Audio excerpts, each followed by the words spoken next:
ఆవిడ పాదములు పట్టుకుంటే ఆవిడ అనుగ్రహిస్తుంది. ఆవిడ పాదాలు పట్టుకోవడం అంత తేలిక లోకంలో ఇంకొకటి లేదు. ఎందుకని ఆవిడే ఎదురు చూస్తుంటుంది, ఎవడైనా వస్తాడా నమస్కారం అంటాడా అని చూస్తుంటుంది. సంతోషతరంగితస్య కామాక్షి, పరమ సంతోషంతో చెయ్యాలి. మనస్సు పొంగు రావాలి పూజ చేస్తుంటే.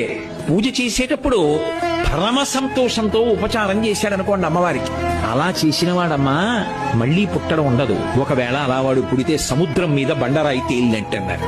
అమ్మా అనొక్కసారి పిలిచి నమస్కారం చేస్తే చాలు, వెంటనే నేనున్నాను రా బిడ్డా అని అమ్మవారు కాపాడుతుంది.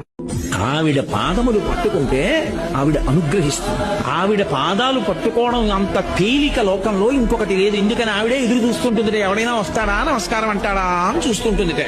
సంతోషతరంగితస్య కామాక్షి, పరమ సంతోషంతో చెయ్యాలి. మనస్సు పొంగు రావాలి పూజ చేస్తుంటే. పూజ చేసేటప్పుడు పరమ సంతోషంతో